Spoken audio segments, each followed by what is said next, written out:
Panorama group, जो सोचता है वो करता है। आपके अपने सपनों का आशियाना। देश के दक्षिण से उत्तर तक 3 राज्यों में 3 दिन के अंदर बादल फटने की 6 घटनाएं हुई हैं। केरल के वायनाड से लेकर उत्तराखंड के केदारनाथ और हिमाचल प्रदेश के कुल्लू, शिमला और मंडी जिलों में इसके चलते तबाही जैसे हालात बने हुए हैं। वायनाड में जहां 340 से ज्यादा लोगों की मौत हो चुकी है, वहीं केदारनाथ में सैकड़ों लोग जल सैलाब के बीच फंसे हुए हैं। हिमाचल के तीनों जिलों में भारी तबाही के साथ 50 से ज्यादा लोग लापता हैं। इन सब घटनाओं के बारे में जानकर आपके मन में ये आ रहा होगा कि आखिर बादल फटना होता क्या है और ये घटना कब और कैसे होती है। तो इस वीडियो के अंत तक आपको इसका भी जवाब मिल जाएगा। दरअसल बादल का फटना या क्लाउड बर्स्ट का मतलब बहुत कम समय में एक सीमित दायरे में अचानक बहुत भारी बारिश होना है। हालांकि बादल फटने की सभी घटनाओं के लिए कोई एक परिभाषा नहीं है। फिर भी भारतीय मौसम विज्ञान विभाग के मुताबिक अगर किसी एक क्षेत्र में 20 से 30 वर्ग किलोमीटर दायरे में 1 घंटे के अंदर 100 mm बारिश होती है तो उसी को बादल का फटना कहा जाता है। आम बोलचाल की भाषा में कहें तो किसी एक जगह पर एक साथ अचानक बहुत बारिश होने पर उसे क्लाउड बर्स्ट या बादल का फटना कहते हैं। अब जानते हैं कि बादल फटने की घटना कब होती है। दरअसल तापमान बढ़ने से भारी मात्रा में नमी वाले बादल एक जगह इकट्ठा होने पर पानी की बूंदें आपस में मिल जाती हैं। इससे बूंदों का भार इतना ज्यादा हो जाता है कि बादल का घनत्व बढ़ जाता है। इससे एक सीमित दायरे में अचानक तेज बारिश होने लगती है। इसी को बादल का फटना कहा जाता है। हिमाचल प्रदेश और उत्तराखंड के क्षेत्रीय जलचक्र में बदलाव भी बादल फटने का बड़ा कारण है। इसीलिए यहाँ बादल पानी के रूप में परिवर्तित होकर तेजी से बरसना शुरू कर देते हैं।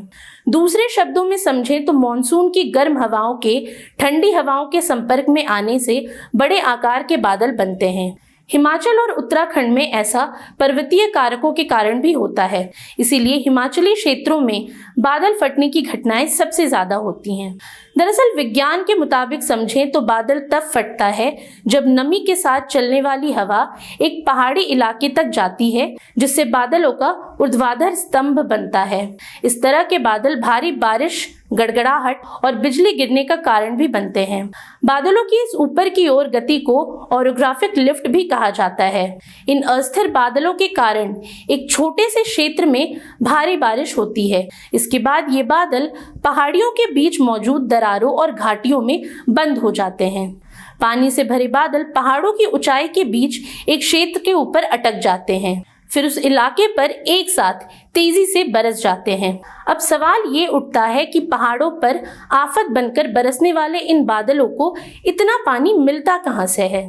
दरअसल इन बादलों को नमी आमतौर पर पूर्व से बहने वाली निम्न स्तर की हवाओं से जुड़े गंगा के मैदान पर कम दबाव प्रणाली प्रदान करती है। विशेषज्ञों के मुताबिक क्लाउड बर्स्ट के लिए कई कारकों का एक साथ आना जरूरी है। इसके लिए कोई एक कारण जिम्मेदार नहीं है।